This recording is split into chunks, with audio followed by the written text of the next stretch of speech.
మాట వినాలి, మాట చెప్తే వినాలి.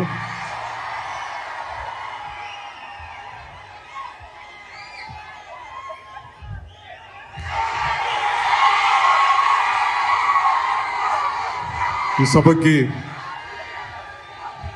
హరిహర వీరమల్లు ప్రీ రిలీజ్ ఈవెంట్కి విచ్చేసిన పెద్దలు ప్రతి అందరికీ మా తోటి కూటమి ఎన్డీఏ కూటమి నాయకులందరికీ ముందుగా నా హృదయపూర్వక నమస్కారాలు. గౌరవ mayor, first citizen of Visakhapatnam Shri Peela Srinivasarao గారికి మనస్ఫూర్తిగా నా హృదయపూర్వక నమస్కారాలు. అలాగే వంశీకృష్ణ యాదవ్ గారికి,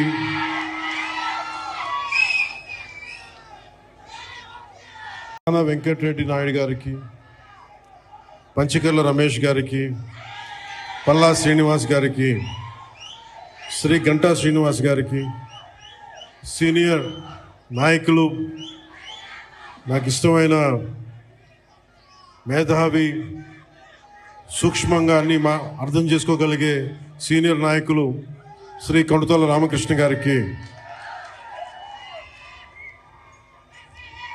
అవసరం వస్తే వీధుల్లోకి చొక్కా మడిచి ముందుకొచ్చే సుందరపు విజయ్ కుమార్కి,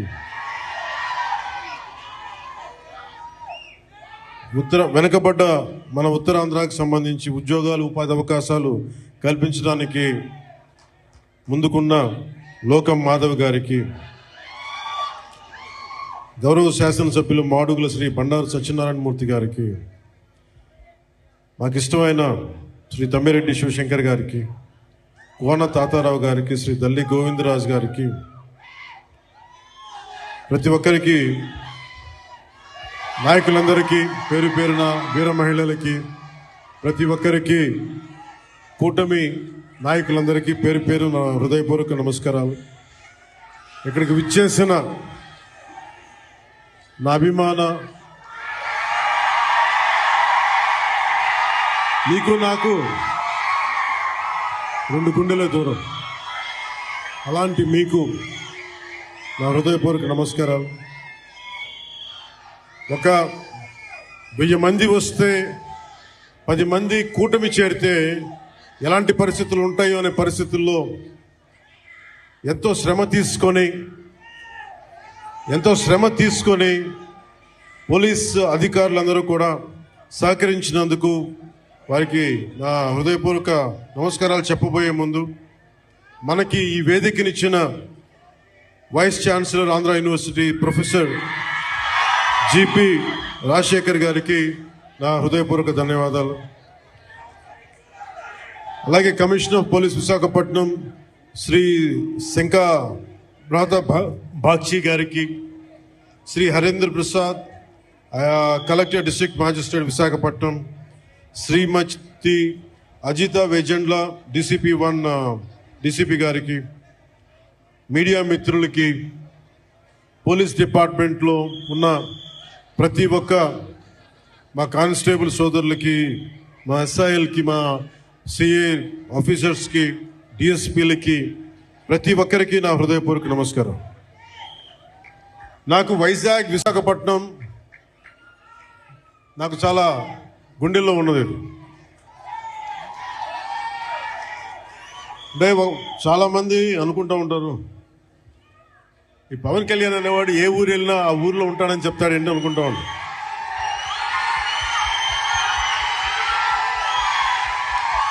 సత్యానంద్ గారు, అంటే నేను ఒక ప్రభుత్వ ఉద్యోగ కొడుకుని కదా, రకరకాల ట్రాన్స్ఫర్లు అవుతూ ఉంటాయి. ఇందాక సత్యానంద్ గారు చెప్పినట్టుగా నాకు విశాఖపట్నం తోటి నాకు పరిచయం ఏంటి అంటే, నాకు ఈ రోజుకి గుర్తులేదు. 92లో నన్ను పిలిచారండి. 92 సత్యానంద్ గారు. అంటే నేను ఏమవ్వాలి అనుకునే పరిస్థితుల్లో చిరంజీవి గారు నన్ను, వీడి ఇంట్లో ఉండి పాడైపోతున్నాడు, ఇంట్లోంచి బయటికి వెళ్ళేవాడు కదా. ఒక 16 ఏళ్ళ అమ్మాయిని ఎలా పిలుస్తారు ఇంట్లోంచి బయటికి వెళ్లకుండా, నన్ను ఇంట్లో పెట్టేసేవాడు. నాకు వెళ్ళాలంటే ఇట్లా ఉండేవాడిని కదా అప్పుడు. అలాంటి నన్ను తీసుకెళ్ళి వీడికి ఏదో ఒకటి ఇంట్లోంచి పడేస్తే తప్ప వీడు ఏదో నేర్చుకోవడం చెప్పి ఆయన పిలిచి నన్ను విశాఖపట్నం పంపించారు. అలాగే విశాఖపట్నంతో నాకు పరిచయం. అలాగే మన ఉత్తరాంధ్ర ఆటపాట బై బై ఏ బంగారు బాయి చెరువుతాడ బోరు నభో నభో నబరిగజలు ఎత్తుగలుసులు ముక్కుపొరకలు నడుముసలు నన్న ఆకరాలు ఎవరు బాగోతో అబో అబో అబో అబో బేడ పరక టిక్కెటి. ఇవన్నీ ఎక్కడి నుంచి వచ్చినాయి నాకు అంటే, ఎదుగో ఆయన పుణ్యం. ఉత్తరాంధ్ర ఆట పాట నా గుండెల్లో నా అణువును నింపేశారు. అలాగే అంటే అలాంటి విశాఖపట్నం సినిమాలకే కాదు, ఇదే నోవాటెల్లో ఒక 2 సంవత్సరాల క్రితం నలిపేస్తే నువ్వు బయటికి రాకూడదు కారులో నుంచి కూడా అని అప్పుడున్న పోలీసు ఉన్నతాధికారులు నలిపేస్తే, నోవాటెల్లో ఉంటే భయభ్రాంతుల్ని చేస్తే, హోటల్ రూముల్ని బూట్లతోటి కొడితే, అరెస్ట్ చేయాలని ప్రయత్నం చేస్తే, విశాఖపట్నం మొత్తం వచ్చి మన నోవాటెల్ ముందుకు వచ్చింది. అంత బలమైన మెమరీ కూడా వచ్చింది, జ్ఞాపకం. అందుకే నాకు విశాఖపట్నం, నేను అందుకని ప్రత్యేకించి విశాఖపట్నంలో ఈ ఫంక్షన్ పెట్టాలని నిర్ణయించింది. అలాగే మాట వినాలాగండి. అలాగే మీకు తెలుసు, మనకి వకీల్ సాబ్ కానీ మిగతా ఏ హీరోస్ అయినా ఈరోజు ఉప ముఖ్యమంత్రిగా అంటే కూడా మీతోటి పవన్ కళ్యాణ్ అని మీకు ఇష్టమైన హీరోగానే మాట్లాడతాను ఈరోజు. అంటే అందరి హీరోల సినిమాలకి డబ్బులు 150 రూపాయలు 200 ఇస్తే, పవన్ కళ్యాణ్ స్పెషల్ ఏంటంటే 10 రూపాయలు 15 రూపాయల టికెట్ గత ప్రభుత్వంలో. అలాంటి పరిస్థితుల్లో కూడా భీమ్లా నాయక్ని ఘన విజయం చేసిన మీ అందరికీ ఈ రోజున సభాముఖంగా మీ అందరికీ ధన్యవాదాలు తెలియజేస్తున్నాను. యావత్తు తెలుగు ప్రజానీకానికి, ఆంధ్ర ప్రజానీకానికి, రాష్ట్రానికి. ఇలాంటి పరిస్థితుల్లో గౌరవ ముఖ్యమంత్రి శ్రీ నారా చంద్రబాబు నాయుడు గారి నాయకత్వంలో కూటమి ప్రభుత్వం ఏర్పాటు చేసిన తర్వాత సినిమాటోగ్రఫీ శాఖ జనసేన తీసుకున్నప్పటికీ కూడా ఇది మన ఇబ్బందిగా, అంటే మనం తీసుకోకూడదు అని చెప్పేసి ప్రత్యేకించి కావాల్సిన నాకేం ప్రత్యేకంగా ఏం చేయలేదు, కానీ అందరి హీరోలకి ఎలా చేశారో చేసినందుకు ప్రత్యేకంగా వారి మనస్ఫూర్తిగా మనందరి తరపున, మన అభిమానులందరి తరపున వారికి ఒక్కసారి బలమైన కరతాళ ధ్వనులతోటి కృతజ్ఞతలు తెలియజేద్దాం. ఇందాకే వస్తూ ఉంటే మన యువ నాయకుడు, యువగళం ప్రతినిధి, 100 కిలోమీటర్లు ప్రయాణించిన నాయకుడు,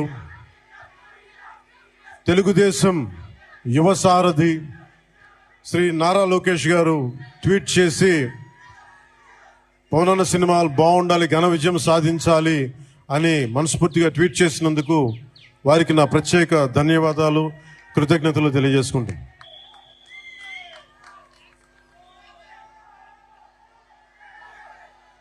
అలాగే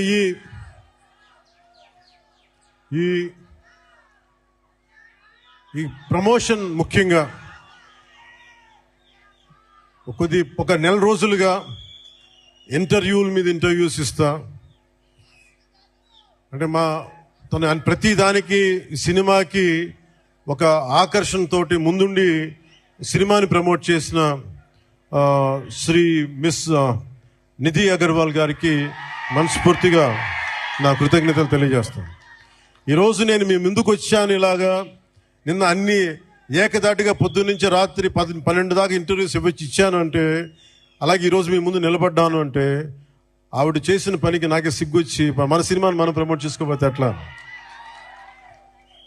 నేనేం నమ్ముతానంటే, ఇదివరకు సత్యానంద్ గారికి తెలుసు, ఎప్పుడు మన ఫోటో లేదు మీరు వేయచ్చు కదా అప్పుడున్న సినిమా పత్రికల్లో అంటే, మన సినిమా మన ముఖాలు ఎవరు వేస్తారని చెప్పి నేను అడిగితే, మీరు ఇంకా పెద్ద హీరోకి అసలు ఇంకా మీరు హీరో కాదు కదా, మీరు హీరో కూడా పెద్ద హీరో కాదు మీకు ఏమని చెప్పేవాళ్ళు. నాకు అది అలవాటు అయిపోయింది. పబ్లిసిటీ లేకుండా సినిమాలు అవటం, మీ గుండెల్లో మీరు పెట్టుకొని గెలిపించారు, నన్ను విజయం ఇచ్చారు తప్ప నాకు ఎప్పుడు మీడియాతోటి మాట్లాడాలని కానీ నేను కోరుకున్నప్పుడేమో జరగలేదు. తర్వాత నాకు అలవాటు అయిపోయింది మీడియా లేకుండా సినిమాలు విజయం సాధించడం. సో అలాంటిది నేను చాలా చాలా ఆల్మోస్ట్ ఒక 96లో అక్కడమ్మా ఇక్కడపై షూటింగ్ సినిమా రిలీజ్ అయింది.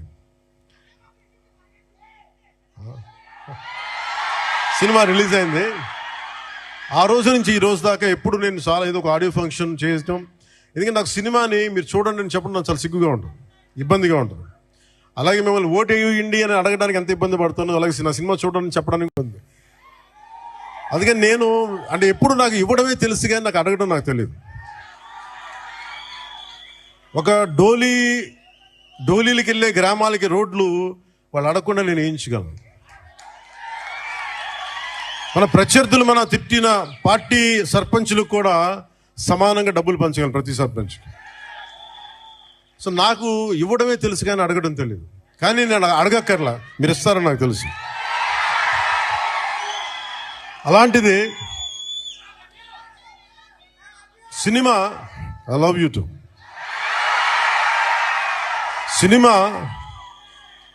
సినిమా ఎంత బలమైందంటే, ఎందుకు పంచుకుంటున్నానంటే, ఇది సార్ మీరంతా కాళ్ళు నింపలేసి కొంచెం ఎక్కువసేపు మాట్లాడతాను మా వాళ్ళతో. కొంచెం చైర్స్ వేయకూడదు, చైర్స్ వేయండి పాపం. ప్రతిసారి నేను మాట్లాడుతూ ఉంటే నలిగిపోతూ ఉంటే కొంచెం ప్రశాంతం కూర్చుంటాను. కొంచెం చైర్స్ ఉన్నాయా? కొంచెం చైర్స్ వేయించండి. నించోవాలా? కాదు, నేను కాదు, వాళ్ళు. అంటే నాకు విశాఖపట్నం సత్యానంద్ గారు నన్ను ఇక్కడికి తీసుకొచ్చినప్పుడు నాకు యాక్టింగ్ అంటే తెలియదు, యాక్టింగ్ ఓనామాలు తెలియదు. మీరు అలసిపోయిన తర్వాత మాట్లాడతాను, మీరు అరవై ఎంతసేపు అరుస్తాను. ఈ అరుపులు, ఈ ఉత్సాహం రేపు సినిమాలకు ఉంచుకోండి, మొత్తం అలసిపోతాం.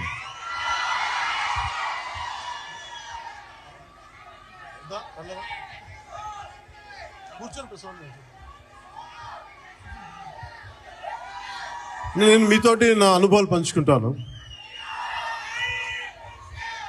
అంటే నేను మీరు ఇప్పుడులా కనిపించే సత్యానంద్ గారు నాకు పరిచయం అయ్యే టైంకి నాకు బయటికి 10 మంది మధ్యలోకి రావాలంటే చాలా ఇబ్బంది ఉండేది. రూమ్లోంచి బయటికి రావాలంటే సిగ్గుపడిపోయాడు, ధైర్యం ఉండేది కాదు. కానీ లోపల చాలా ఆలోచించేవాడిని. ఏదన్నా సరే బయటకు వచ్చి ఏదైనా మాట్లాడాలి, గొంతు పెగల్చాలి అంటే లోపల బిగుసుకుపోయేది, భయం వచ్చేది, గొంతంతా ఉండలు పడిపోయాయి, ఉండలు చుట్టుకుపోయేది. అలాంటి సమయంలో మా అన్నయ్య గారు అడిగారు, నువ్వు ఏమవ్వాలని ఉందా అంటే, నేను చాలాసేపు ఆలోచించాను. జస్ట్ బతకాలి ఉందని చెప్పాలనుకున్నా. ఆ మాట అలాంటిది cinema I love you to cinema మామూలుగా బతకడం తప్ప ఒక హీరో అవ్వాలని సాధించాలనో లేదు. కానీ చిన్నప్పటి నుంచి ఒకే ఒక్క మూల లక్షణం ఏంటంటే, అన్యాయం జరిగితే ఎదురుదాడి చేయాలంటాం. నాకే జరగక్కర్లా, అలాగే సహాయం చేయాలనిపిస్తుంది. ఈ 2 లక్షణాలు తప్ప సినిమాలు చేద్దామని కానీ డబ్బులు సంపాదించాలని కానీ నాకు ఆలోచన లేదు. అలాంటి నాకు చదివేవాడిని.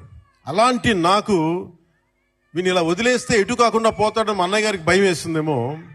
ఒక రోజున సత్యానంద్ గారిని పిలిపించి, ఆయన మంచుపల్లికి సినిమాలో ఆయన ఒక అసిస్టెంట్ డైరెక్టర్గా పనిచేస్తారంట. ఆయన పిలిపించి, ఈయన ఢిల్లీ నేషనల్ స్కూల్ ఆఫ్ డ్రామాలో ఆయన అక్కడ చాలా పాల్గొని నేర్చుకుని, ఆయన అలాంటి వ్యక్తిని తీసుకొచ్చి నాకు నన్ను ఆయనకి అప్పచెప్పి చేయమన్నారు. ఆయనకి నేను ఎంత ఇబ్బంది పెట్టేవాడినంటే, మీరు ఒకసారి రండి సత్యానంద్ గారు, మీ కష్టాలు చెప్తాను. ఇప్పుడు దాకా తెలియదు కదా ఎవరికి నేను ఆయన ఎలా ఇబ్బంది పెట్టేవాడిని. ఆయన వచ్చి కూర్చొని చాలా డైలాగులు చెప్పేవాళ్ళు. బాబు మీరు ఇలా చదవండి, ఇలా రాయండి అని చాలా పేపర్లు ఇచ్చేవాళ్ళు. నేను రూమ్లో తీసుకెళ్ళానండి. మనం ఒక పని చేద్దాం సార్, అలా బయటికి వెళ్తారండి అని చెప్పి, మా అన్నయ్య తిడతాడని చెప్పి బయటికి తీసుకెళ్ళి, సార్ రేపు చేద్దామండి, ఈరోజు కొంచెం అలవాటు చేసుకుందాం. మళ్ళీ ఈయన కూర్చోబెట్టి చాలా పెద్దగా మాట్లాడేసేవాళ్ళు. మాట్లాడేస్తే నాకు సిగ్గు అనిపించేది, కొంచెం చెమటలు పట్టేసాయి. అలాంటి నెమ్మదికి ఈయన మభ్య పెడితే మెడ్రాస్లో, చెన్నైలో పని జరగట్లా. ఒక నెల రోజులు చూశారు. ఈయనకి అర్థమైపోయింది, ఈయన ఇక్కడే ఉంచితే వీడు ఏ పని వీడు చెయ్యకపోగా నన్ను కూడా చెడగొట్టేస్తాను భయం వేసింది అనుకుంటా. ఆయన ఏమనేవాళ్ళు, చూస్తూ ఉండేవాళ్ళు. సో నన్ను ఫైనల్గా ఏం చేశారంటే, మా అన్నయ్య చిరంజీవి గారికి ఏం చెప్పారంటే, తమ్ముడిని నేను విశాఖపట్నం తీసుకెళ్తానండి, అక్కడ కొంచెం నాకు టీం అంతా ఉంటుంది అని తీసుకెళ్ళి నన్ను ఇక్కడ పడేశారు. మధ్యలో పడేస్తే నేను ఈయనంటారు కూర్చోబెట్టి నడిచే, డ్యాన్సులు చేసే, ఇవంటే నాకు సిగ్గుతో చచ్చిపోయామని. ఎలారా వీళ్ళందరూ యాక్టర్స్ అవుతారు, ఎలారా వీళ్ళందరూ చేస్తారు అనుకునేవాడిని. మరి మెల్లిగా నా చేత కొంచెం సిగ్గు, చిన్న మ్యూజిక్ ఫస్ట్ నాకు నేర్పించిందల్లా, ప్రారంభించింది సరస్వతి నమస్తుభ్యం అనే ఒక ప్రార్థనతోటి నాకు నా నటన శిక్షణ మొదలైంది. అందుకే సరస్వతి దేవికి అండ్ నాకు ఈ రోజుకి గుర్తు, ఆయన సరస్వతి ప్రార్థన రోజు పొద్దున్నే చేయించి నాకు క్లాసెస్ పెట్టేవాళ్ళు, ప్రారంభించేవాళ్ళు.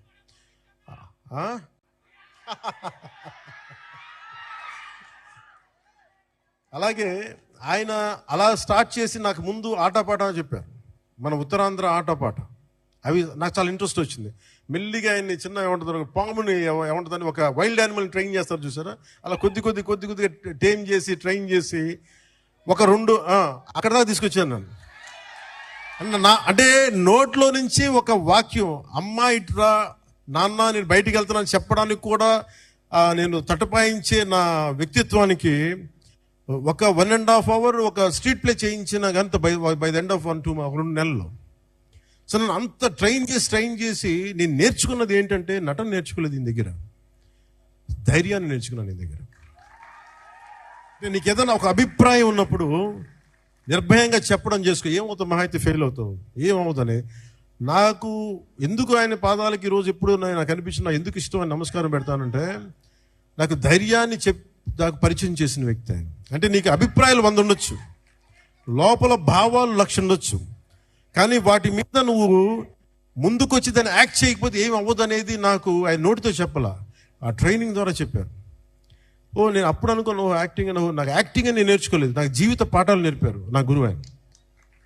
సో చిరంజీవి గారికి నేను ఏం చెప్పానంటే, 1 సంవత్సరం తర్వాత, అన్నయ్య మీరు ఇప్పుడు సినిమా తీగిపోయినా పర్లేదు కానీ నాకు జీవితంలో బతికే శక్తిని ఇచ్చేవి ట్రైనింగ్ వల్ల, నేను ఏ కూలి పని చేసుకునే బతికేస్తాను తప్ప నాకు యాక్టరే అవ్వాలని లేదు, నాకు చాలా సంతోషం. ఆ తర్వాత అక్కడమ్మా ఇక్కడమ్మా నన్ను తీసుకొచ్చారు. అలాగే వైజాగ్లో తీసుకొచ్చారు, వైజాగ్ స్టీల్ ప్లాంట్లో ఇక్కడను చచ్చిపోయేవాడిని సిగ్గుతో. అప్పుడు మళ్ళీ ఒక 6 months మనకి 1 year గ్యాప్ రాగానే మళ్ళీ యాజ్ యూజువల్ మన యూజువల్ సిగ్గు మళ్ళీ ముడుచుకుపోయాను మళ్ళీ. అలాంటిది నన్ను గోకులం సీత చేశాను, తర్వాత సుస్వాగతం చేశాను. నాకు ప్రత్యేకించి విశాఖపట్నానికి ప్రత్యేక అనుభవం ఏంటంటే, నాకు భీమిలీలో మాకు తెలిసిన వాళ్ళకి గెస్ట్ హౌస్ ఉండేది, నన్ను అక్కడ ట్రైనింగ్ చేసేవారు వీళ్ళందరూ. సో నాకు అందుకు భీమిలీ కానీ మన ప్రాంతాలు కానీ మన సర్క్యూట్ గెస్ట్ హౌస్ మనం ప్రాక్టీస్ చేసేదాం. ఒక సంగం శరత్ ఓనర్స్ గెస్ట్ హౌస్ ఒకటి ఉండే, అక్కడే మ్యాక్సిమం ట్రైనింగ్ క్లాసెస్ అని సాయంత్రాలు పూట, మార్నింగ్ ఏమో భీమిలీ, సాయంత్రాలు సంగం శరత్. ఇప్పుడు ఇవన్నీ చెప్పాను అనుకోండి, ఈ పవన్ కళ్యాణ్ ఏ ఊరు వెళ్ళినా కనిగిరి వెళ్తే కనిగిరిలో పెరిగానంటాడు, వైజాగ్ వస్తే వైజాగ్లో పెరిగానంటాడు. కానీ నేనేం చేస్తాను, అందుకే నా పేరు పవనం, నేను తిరుగుతూ ఉంటాను, వెళ్తూ ఉంటాను. మనం పవనాలు అయితే అవి కూపస్తా మండూకాలు ఇలాగే మాట్లాడతారు. బావిలో కప్పలు గిరిగిసుకొని కూర్చుంటే వాళ్ళకి అర్థం కావు, పవనం తాలూకు శక్తి వాటికి అర్థం కాదు. పవనం సర్వంతర్యామి. సో అలాంటి నన్ను ఈరోజు సినిమా మేకింగ్ మీద కానీ వీటన్నిటి మీద అవగాహన వచ్చింది అంటే, నాకు నా గురువు ఇచ్చిన నూరిపోసిన ధైర్యం. ముందుగా నాకు ఈరోజు మీ ముందు నిలబడగలుగుతున్నాను అంటే, నాకు మా అన్నయ్య చిరంజీవి గారు నాకు నన్ను ఇచ్చిన ఆయన నన్ను నమ్మారు, మా వదిన నన్ను నమ్మింది. సో వాళ్ళు ఈరోజు నేను మేము ఎందుకు వస్తున్నాను, ముఖ్యంగా వాళ్ళిద్దరికి నేను మనం గెలిచిన తర్వాత కూడా ఎందుకు నా శిరస్సు తీసి వాళ్ళిద్దరి పాదాలకి పెట్టానంటే, మనకి గుండెలకి హత్తుకున్న వాళ్ళకి, మన బాగును కోరుకునే వాళ్ళ పాదాలు కాక ఇంకెవరికి నమస్కరిస్తాం. మనకు కనిపించే దేవుళ్ళు వాళ్ళు, మనకు కనిపించే దేవుళ్ళు గురువే మనకి దైవం. ఇలాంటి సమయంలో నాకే అనిపించింది, మన ఏదో సినిమా, ప్రతి ఒక సినిమా కృష్ణవంశీ గారి సినిమాలు చెప్తా ఉంటారు కదా, 30 years ఎక్స్పీరియన్స్ అండి ఇక్కడనే. ఇంకొక సంవత్సరం దాటితే మనం కూడా కొంచెం చెప్పచ్చు 30 years ఎక్స్పీరియన్స్ ఇక్కడ. తమాషాలు కూడా 30 years ఎక్స్పీరియన్స్ రాబోతుంది, వెయిట్ చేయండి. అంటే 96లో రిలీజ్ అయింది. సో దీంతో పాటు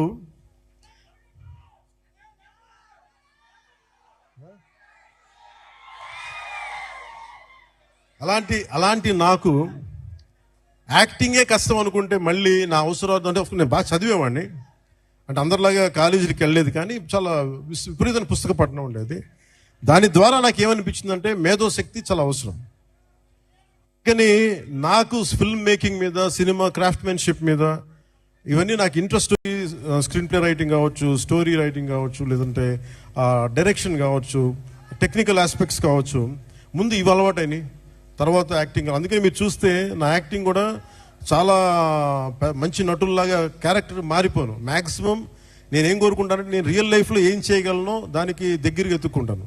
అన్నీ చేయలేకపోవచ్చు, కానీ కొంతవరకు మ్యాక్సిమం నేను నిజ జీవితంలో ఏం చేయగలిగానో అవి చేస్తాను.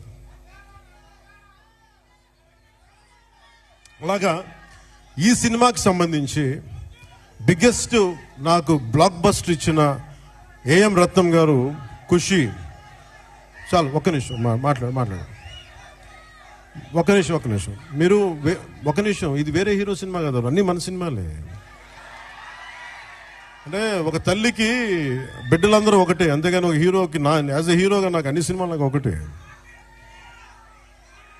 ఇదేంటంటే, నాకు ఒక బ్లాక్ బస్టర్ని ఇచ్చిన ఏఎం రత్నం గారికి నా మీద కోరికతోటి, ఆయన ఇష్టంతో, మిమ్మల్ని చూడి ఒక పెద్ద సినిమా తీయాలని కోరికతోటి డైరెక్టర్ క్రిష్ గారు ఒక 2019 ఇప్పుడు 18 ఆ సమయంలో నాకు ఒక కథ చెప్పి, అది నేను 2019లో ఓడిపోయిన తర్వాత ఈ సినిమా ఒక్క నిమిషం ఇబ్బంది కొంచెం చాలు ప్లీజ్ సార్, అది వినాలి, మనవాడు చెప్తున్నాడు, అది వినాలి. అంటే ఇలాంటి సమయంలో నాకు ఒక కథ చెప్పి, ఒక పీరియడ్ ఫిలిం అని చెప్పి చాలా ఇబ్బందులు పడ్డాం. అది 2 కరోనా సీజన్స్ వచ్చినాయి, 2 కరోనా వేవ్స్ వచ్చినాయి, నలిగిపోయాం. తర్వాత మీకు తెలుసు విశాఖపట్నం గొడవలు, తర్వాత గౌరవ ముఖ్యమంత్రి గారిని మనకి రాజమండ్రి ఎపిసోడ్ మీకు తెలుసు. వీటన్నిటి వల్ల సినిమా 3వసారి మన రాజకీయ పరిస్థితుల్లో లేట్ అయింది. అందుకని ఈ సినిమా ప్రత్యేకించి వచ్చినప్పుడు నేను ఉప ముఖ్యమంత్రిగా బాధ్యతలు తీసుకున్న తర్వాత కూడా సడన్గా మన పార్టీ ఆఫీస్ కోతవేటి దూరంలో ఉన్న అక్కడ ఉన్న స్థానికంగా మనం మిడ్ వ్యాలీ స్టూడియోస్లో మిడ్ వ్యాలీ స్థలాన్ని స్టూడియోగా మార్చుకొని నేను ఈ సినిమాని, ఓజీని రెండింటిని కంప్లీట్ చేశాను. అంటే ఎక్కడా కూడా మనం తీసుకున్న శాఖలకి ఇబ్బంది లేకుండా, అది పంచాయతీరాజ్ శాఖ కావచ్చు, ఫారెస్ట్ డిపార్ట్మెంట్ కావచ్చు, ఎన్వైరన్మెంట్ కావచ్చు, వీటన్నిటికీ ఇబ్బంది కలగకుండా ఈ సినిమాని ఫినిష్ చేశాం. మధ్యలో ఈ మూల కథని కానీ ఒక బలమైన శాతం, అంటే దాదాపు ఒక 30%, 40%, దాదాపు 30% ఆ సినిమాని క్రిష్ గారు డైరెక్ట్ చేసినట్టున్నారు. ఆయన మొదలుపెట్టిన ఈ కథని చాలా మధ్యలో ఆయన కొన్ని వ్యక్తిగత కారణాలు కావచ్చు, మిగతా ఇతరత్ర కారణాల వల్ల ఆయన ప్రాజెక్ట్ నుంచి పక్కకి వెళ్ళిపోయినప్పటికీ కూడా ఆయన ఎప్పుడు ఈ ప్రాజెక్ట్ ముందుకెళ్లాలని కోరుకున్న ఒక మంచి దర్శకులు ఆయన. క్రిష్ గారికి మీ అందరూ మనస్ఫూర్తిగా ఈ రోజున మనం ఇక్కడ ఉన్నామంటే దీని మూల కారకుడు ఆయనకి మనస్ఫూర్తిగా మనం ధన్యవాదాలు తెలియజేయాలి. ఈ సినిమాని ఎవరితో ముందుకు వెళ్ళాలనుకున్నప్పుడు రత్నం గారు మన జ్యోతి గారిని తీసుకొచ్చారు. జ్యోతి కృష్ణ గారు వారి అబ్బాయి, ఏఎం రత్నం గారి అబ్బాయి, లండన్ ఫిల్మ్ మేకింగ్ నేర్చుకొని వచ్చిన వ్యక్తి, డైరెక్టర్ కూడా ఆయన ఈ సినిమాని ఇంత తక్కువ కాలంలో ఎఫెక్టివ్గా చేయగలిగారంటే ఇది ఆయన సత్తా. తర్వాత కృష్ణ గారు రాసిన ఒరిజినల్ స్క్రీన్ ప్లేకి ఆయన మార్పులు చేర్పులు అన్ని పట్టుకొచ్చి చాలా పగడ్బందీకి ఈ రోజున 2 గంటల 34 నిమిషాలు అనుకుంటాను, అపార్ట్ ఫ్రమ్ మిగతా అన్ని టైటిల్స్ పక్కన పెడితే చేయగలిగారంటే దానికి జ్యోతి కృష్ణ గారు తీసుకున్న విపరీతమైన శ్రమ. ఆయన మనస్ఫూర్తిగా నా ధన్యవాదాలు తెలుపుకున్నాను. ఎందుకంటే నేను ఎందుకు మేము సినిమాల్లో ఏం చేసాం అని చెప్పడానికంటే కూడా రేపు పొద్దున మీరు చూసి ఇంకొక ప్రీమియర్ షోస్ కూడా పడిపోతాయి కాబట్టి మీరు చూసి మీరు నాకు తెలియజేయండి. ఎందుకంటే నాకు ఎప్పుడు కూడా మన సినిమా బ్లాక్ బస్టర్ అయిపోద్ది, మన సినిమాలు రికార్డులు బద్దలు కొట్టేస్తాయి, మన సినిమా ఆ సీన్ అద్భుతంగా ఉంటుంది, నాకు చెప్పడానికి ఏంటంటే కొంచెం ఇబ్బంది ఉంటుంది. ఎందుకంటే నేను ఏ సినిమాలు కూడా ఎంత రికార్డు చేస్తాను నేను ఎప్పుడూ తెలియదు. నేను సరస్వతి దేవిని ప్రార్థిస్తాను, కృష్ణుడిని నమ్ముతాను. కర్మ చేయి, ఫలితం భగవంతుడికి వదిలేయాను. అలాగే ఈరోజు మేము ఇంత చేసాం, మనం ఇంత చేసాం, వదిలేస్తున్నాం. ఆ ఫలితం భగవంతుడు సత్ఫలితం ఇవ్వాలని మనస్ఫూర్తిగా నేను కోరుకుంటూ ఈరోజు అంటే సినిమా మేకింగ్ నాకేంటి, సినిమా చాలా ప్యాషనేట్ నాకు. అలాగే నాకు ఈరోజు నేను ఒక టెరానికల్ అంటే ఒక నియంత్రణ పోకడలతో ఉన్న ఒక 30%, 40%, దాదాపు 30% ఆ సినిమాని కృషి డైరెక్ట్ చేసినట్టున్నారు. ఆయన మొదలుపెట్టిన ఈ కథని చాలా ఎగ్జిక్యూటివ్ ప్రొడ్యూసర్ దయాకర్ రావు గారికి, మన డానిష్ గారికి, Jammu and hails from Jammu and Kashmir and right your from Jammu and Kashmir, right from Kashmir, your from Kashmir. ఆయన అంటే భారతదేశం అంటే నేను చెప్పా అంటే ఎంత ఇంట్రెస్టింగ్ ఉంటుందంటే film making. Nidhi Agarwal is from northern part of the India, he is from Kashmir. మేమేమో ఇక్కడి నుంచి వస్తాం. అలా ఒక్కొక్క యాక్టర్ని తీసుకుంటూ కొంతమంది విదేశాల నుంచి వచ్చారు. అంటే ఫిల్మ్ మేకింగ్, సినిమా అనేది దీనికి కులం లేదు, మతం ఉండదు, race, religion, region, linguistic barriers ఏముండవు. మేమందరం కూర్చొని దేనికి పనిచేస్తామంటే మీకు ఆనందం కలిగించాలి. ఒక బలమైన కథ చెప్పేటప్పుడు మీరు థియేటర్లో కూర్చొని ఇలా కొట్టి బాగుంది ఆహా అనిపించాలి, దానికోసం ఒక ప్రయత్నం చేస్తాం అందరం. నేనంటే కదా, ఏ హీరో అయినా సరే, ఏ ఫిల్మ్ మేకర్ అయినా సరే, ఇలాంటి మేమందరం కష్టపడుతున్నప్పుడు నాకు చాలాసార్లు అనిపించేది ఈ సినిమా సరిగ్గా రూపుదిద్దుకుంటుందా, ఎట్లా ఉందో ఇప్పుడు ఒక భయం ఉండేది నాకు. కానీ ఎప్పటికప్పుడు ఒక చిన్న ట్రైలర్ రిలీజ్ చేసి కృషి గారు దాని మ్యూజిక్ నాకు ఎప్పుడు ఒక జీవాన్ని పోసేది. ఈ రోజున సినిమాని ఇంత బలంగా మనం ఒక బలమైన పాజిటివ్ నోట్ ఉంది అంటే ఈ సినిమాకి నాలాంటి హీరో కంటే వీళ్ళందరికంటే కూడా దీన్ని నమ్మిన వ్యక్తి Academy Oscar winner Shri Keeravani garu, MM Keeravani గారు. అంటే ఆయన కనుక సినిమాకి డైరెక్షన్ లేకపోతే ఈ సినిమా ఇంత అద్భుతంగా వస్తా నాకైతే సందేహం. ఆయన లేకపోతే, కీరవాణి గారు లేకపోతే హరిహర వీరమల్లు అనే సినిమా లేదు. మేము ఎంత గొప్ప కథ చేసినప్పటికీ, మేము ఎంత బాగా నేను యాక్ట్ చేసినప్పటికీ దాన్ని, ఆ ఎమోషన్స్ని సరిసమానంగా దాన్ని ముందుకు తీసుకెళ్ళగలిగే నేపథ్య సంగీతం కానీ, సాంగ్స్ కానీ లేకపోతే దానికి ఆ శక్తి సరిపోదు. అలాంటిది ఆయన ఇలాంటి మన అలాంటి ఒక ఆస్కర్ అవార్డు గ్రహీత మన విశాఖపట్నంకి వచ్చి, లేదంటే మన హైదరాబాద్కి వచ్చి అక్కడ శిల్పకళ వేదిక కావచ్చు, ఇక్కడ మన ఈ వేదిక కావచ్చు, ఇక్కడికి వచ్చి చేస్తున్నారంటే ఒక అకాడమీ అవార్డు విన్నర్ మన దగ్గరికి వచ్చి మన ఆడిటోరియంస్లో కూర్చున్నట్టు అది మనందరం చేసుకున్న అదృష్టం, మన భారతదేశం చేసుకున్న అదృష్టం. అంటే మాకు తెలుగు పాట అది నాటు కదా, నాటు అని చెప్పి ఒక పాట కొడితే దానికి ఆస్కార్ వస్తుందా అని మనం ఎవరైనా సరే జ్యోతిష్యం చెప్తే నమ్ముతాం. బట్ కానీ దాని శక్తి రాజమౌళి గారు లాంటి దర్శకులు కావచ్చు, దాన్ని తీసుకెళ్లిన రామ్ చరణ్ గారు, జూనియర్ ఎన్టీఆర్ గారు కావచ్చు, అంటే ఇంతమంది కలయికతోటి వాళ్ళందరూ బలంగా వేయగలిగారంటే మనం సంగీత దర్శకుడు అనేవాడు బలమైన రక్తి కట్టించగలిగే సంగీతాన్ని ఇవ్వలేకపోతే, దానికి చంద్రబోస్ గారు లాంటి ఒక లిరికల్ రైటర్ దానికి సరైన లిరిక్స్ అందించకపోతే అది ముందుకెళ్ళదు. అలాంటిది మనకి 2 ఆస్కర్ విన్నర్స్ ఉన్నారు. వాళ్ళని చంద్రబోస్, దాదాపు శ్రీ ఎంఎం కీరవాణి గారు. మనందరం కూడా చాలా చాలా ఒక తెలుగువాడిగా కాదు, ఒక భారతీయుడిగా మనందరం చాలా గర్వపడాల్సిన విషయం. సో అలాంటి దర్శకులు, సంగీత దర్శకులు మన హరిహర వీరమల్లుకి నిన్న రాత్రి చూశాను మొత్తం, కొంచెం అన్ని నేను రీల్స్ టెస్ట్ చేస్తాను ఫస్ట్ టైం చాలా సంవత్సరాల తర్వాత. ఖుషి తర్వాత మళ్ళీ నేను ప్రతి రీల్ చూడడం, ఎందుకంటే నేను సడన్గా డబ్బింగ్ తర్వాత సినిమాలు చూడండి, నాకు భయం సినిమాలు చూడాలంటే. ఇందులో డైలాగులు ఉండవు, యాక్షనే ఉండవు. ధర్మం జోలికి వస్తే తాట తీసేస్తామనే ఉంటుంది తప్ప. ఏం తల్లి బాగున్నావా? గుర్తుంది, మన ఆఫీస్లో కలిసాం. అవును గుర్తుంది.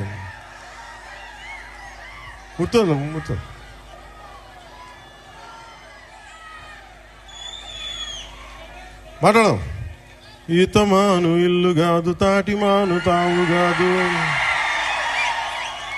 తగిలినోడు మొగుడు కాదు, తగరము బంగారు కాదు. అంటే ఈ మన ఉత్తరాంధ్రాదికి చాలా దగ్గరగా ఉంటుంది. అందుకే నా చేత పాడించారు అనుకుంటా బహుశా కీరవాణి గారు.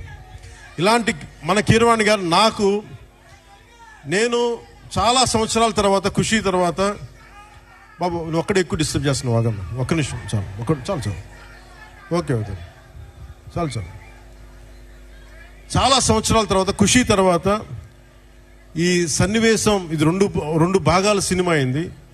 ఆఖరి భాగం, ఈ ఫస్ట్ పార్ట్ ఎలా ఎండ్ చేయాలి అని అనుకున్నప్పుడు, ఇది హిస్టరీ మనందరికీ అర్థం కావాలి. నేను నిన్న నుంచి ఇంటర్వ్యూస్ ఇస్తుంటే మీరందరూ కొద్దిమంది చూసే ఉంటారు. మీరందరూ చూస్తే నేను ప్రామినెంట్గా చెప్తుంది, ఈ సినిమా మీకు ఏమి ఇస్తుంది, ఎలాంటి అనుభవం ఇస్తుంది, ఏం చూడాలి, ఏం చెప్పాలనుకుంటున్నారు ఈ సినిమా అంటే.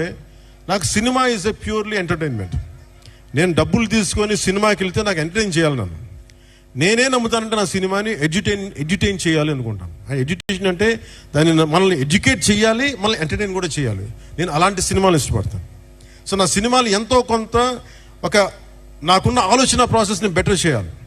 అలాంటి పరిస్థితుల్లో నాకు కృషి గారు చెప్పిన కథ ఏంటంటే, మన కృష్ణానది తీరంలో దొరికిన మనకు వజ్రాల గనులు ఉన్నాయి. ప్రపంచంలో అప్పుడు ఇంకా వజ్రాల గనులు కనుగొనలు. అలాంటి టైంలో మన కృష్ణానది తీరం కొల్లూరులో ఉన్న, మన మంగళగిరి దగ్గరలో ఉన్న ఒక 60-70 కిలోమీటర్ల దూరంలో ఉన్న కొల్లూరులో దొరికిన ఒక వజ్రం కోహినూర్. ఆ కోహినూర్ని గోల్కొండ నవాబ్ కులీ కుతుబ్ షా చేతికి వెళ్తే అది అక్కడి నుంచి మొఘలాయిల చేతికి వెళ్ళి ఆ తర్వాత ఇప్పుడు అది లండన్ మ్యూజియంలో ఉంది. సో నాకు నచ్చిన ఐడియా ఏంటంటే కోహినూర్ని దొంగిలించడం. కోహినూర్ ఎవరి చేతిలో ఉంది? కోహినూర్ పీకాక్ త్రోన్ మీద ఉంటుంది, నెమలి సింహాసనం మీద ఉంటుంది. ఆ నెమలి సింహాసనాన్ని మీద ఎవరు కూర్చొని ఉన్నారు? కంటకుడైన పాలకుడు, ఒక కంటకుడైన పాలకుడు ఔరంగజేబ్ కూర్చొని ఉన్నాడు. అలాంటి ప్రజాకంటకుడు, దుర్మార్గుడు అయిన ఔరంగజేబ్ కూర్చున్న నెమలి సింహాసనం పైన ఉన్న ఆ కోహినూర్ వజ్రాన్ని దొంగిలించాలి, అది తిరిగి వెనక్కి తీసుకురావాలి అని కులీ కుతుబ్ షా ఆదేశించినప్పుడు ఈ సినిమా పరిస్థితుల్లో హరిహర వీరమల్లకి ఒక కల్పిత పాత్రకి ఇక్కడి నుంచి మొదలు పెడతాడు. ఇది ఇక్కడి నుంచి హైదరాబాద్ గోల్కొండకు పోతుంది, చార్మినార్లో కొన్ని సంఘటనలు జరుగుతాయి, అది అక్కడి నుంచి ఢిల్లీ దాకా పోతుంది.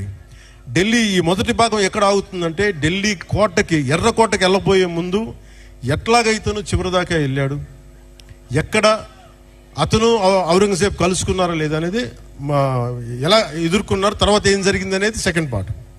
సో ఈ సినిమా ఏం చేయగలదు మనం అనుకుంటే, నేను ఎప్పుడు కూడా, చాలామంది సనాతన ధర్మం అంటే ఇది నాట్ అగేన్స్ట్ ఎనీ రిలీజన్. సనాతన Dharma is not against Christianity. సనాతన Dharma is not against Islam. Sanatana Dharma is something which unites us all. అందరిని కలుపుకు తీసుకెళ్ళాను. కానీ అలాంటి సనాతన ధర్మం అంటే మీరు చెప్పండి,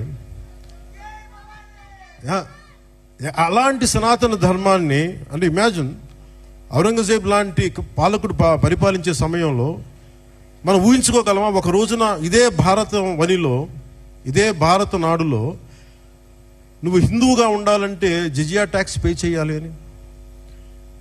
అలాంటి సందర్భాలు ఉన్నాయి మనకి. నేనేమంటే I'm not against any kings, I'm not against Aurangzeb, I'm not against any Mughal ruler. నేనేమంటే తప్పులు జరిగినప్పుడు అన్ని సమానంగా తెలియచేయాలి. మనకి చాళుక్యుల గురించి తెలుసా? మనకి పాండ్య రాజుల గురించి తెలుసా? విజయనగర మన రాజ్యం గురించి తెలుసా? మనకి మన హిస్టరీ బుక్స్లో more about Mughals and less about other Kings. So ఈ సినిమా ఏమి ఎక్స్పోజ్ చేస్తుంది అంటే, ఈ సినిమా ఈ ప్రాసెస్లో, కోహినూర్ని తెచ్చే ప్రాసెస్లో హీరోకి జరిగే కొన్ని సంఘటనలు ఏం జరుగుతాయి అంటే, జిజియా ట్యాక్స్ పే చేయడం. నువ్వు హిందూగా వెళ్ళాలి అంటే నువ్వు పన్ను కట్టాలి. సో పన్ను ఆ కట్టే సమయంలో that is the action episode ఉంటుంది. అంటే ఒక రిలక్టెంట్ వారియర్, యుద్ధంలో పాల్గొనాలని లేదు వాడికి, ఎదుర్కోవాలని లేదు, తన బతకాలనుకునేవాడు. అలాంటి వ్యక్తికి ఎలాంటి పరిస్థితులు వచ్చినాయి, ఎలా తిరగబడ్డాడు, ఆ కోహినూర్ వజ్రం వెళ్ళే ప్రాసెస్లో ఏమేమి జరిగినాయి, అది బేసిక్గా ఈ ఫస్ట్ పార్ట్ కథాంశం. సో మేము కోరుకున్నది ఏంటంటే, ప్రత్యేకించి నేను ఎందుకు డిజైన్ చేసిన యాక్షన్ సీక్వెన్స్ అంటే, నాకు పోరాటాలు చేసేటప్పుడు ఒక్కడిని కొడితే 10 మంది చెల్లా చెదురు పడిపోవడం నాకు నా రేషనల్ మైండ్కి, నా లాజికల్ మైండ్కి ఇబ్బందిగా ఉంటుంది. ఇంకా నేను మార్షల్ ఆర్ట్స్ చదివాను, దాన్ని ఫిలాసఫీ చదివాను, నేర్చుకున్నాను, ప్రాక్టీస్ చేస్తాను. ఈ మధ్యన పాలిటిక్స్